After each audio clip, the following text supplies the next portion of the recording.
달란트의 비유. 마태복음 25장 14절로 30절까지의 말씀.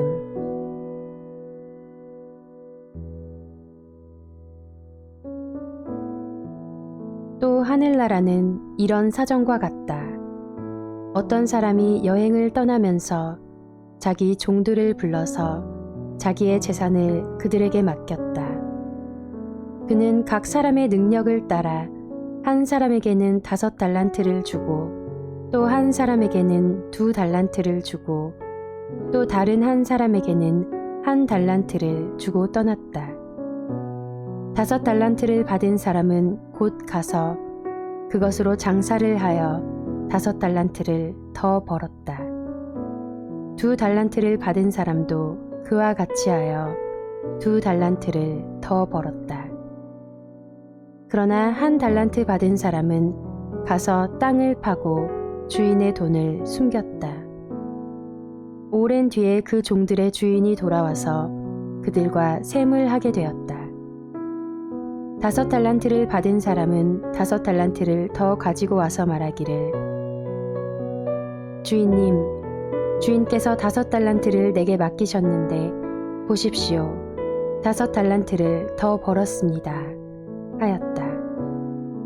그의 주인이 그에게 말하였다. 잘했다. 착하고 신실한 종아. 네가 적은 일에 신실하였으니 이제 내가 많은 일을 네게 맡기겠다. 와서 주인과 함께 기쁨을 누려라. 2달란트를 받은 사람도 다가와서, 주인님, 주인님께서 2달란트를 내게 맡기셨는데 보십시오, 2달란트를 더 벌었습니다 하고 말하였다. 그의 주인이 그에게 말하였다. 잘했다. 착하고 신실한 종아. 네가 적은 일에 신실하였으니 이제 내가 많은 일을 네게 맡기겠다. 와서 주인과 함께 기쁨을 누려라. 그러나 1달란트를 받은 사람은 다가와서 말하였다. 주인님, 나는 주인이 굳은 분이시라 심지 않은 데서 거두시고 뿌리지 않은 데서 모으시는 줄로 알고 무서워하여 물러가서 그 달란트를 땅에 숨겨두었습니다. 보십시오, 여기에 그 돈이 있으니 받으십시오. 그러자 그의 주인이 그에게 말하였다. 악하고 게으른 종아, 너는 내가 심지 않은 데서 거두고 뿌리지 않은 데서 모으는 줄 알았다. 그렇다면 너는 내 돈을 돈놀이하는 사람에게 맡겼어야 했다. 그랬더라면 내가 와서 내 돈에 이자를 붙여 받았을 것이다. 그에게서 그 1달란트를 빼앗아서 10달란트 가진 사람에게 주어라.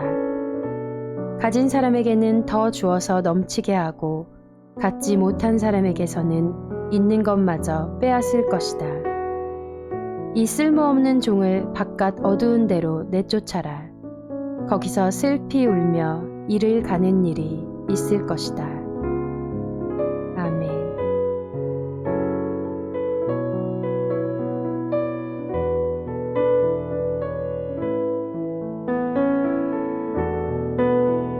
우리가 잘 아는 달란트의 비유입니다. 이 비유의 말씀에서 주인이 원하시는 것은 많이 남기는 것이 아니라 최선을 다하는 것입니다. 1달란트 받은 종과의 대화에서 잘 나타나 있는데, 1달란트 받은 종은 자신이 없어서 땅에 묻어두었습니다. 그리고는 주인에게 그나마 1달란트는 지켰습니다 라고 말합니다. 하지만 이 종은 주인에 대해 몰라도 너무 몰랐습니다. 24절에 심지 않은 데서 거두고 뿌리지 않은 데서 모으는 줄 알았다 라고 말합니다.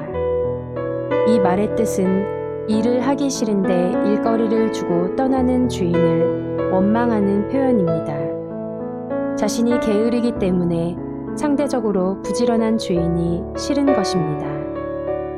자신의 분수를 알지도 못하며 주어진 일을 열심히 할 생각도 하지 않고 왜 이런 보잘것없는 일을 나에게 맡기었나 라고 불평불만을 하면서 주인을 원망하고 있었던 것입니다.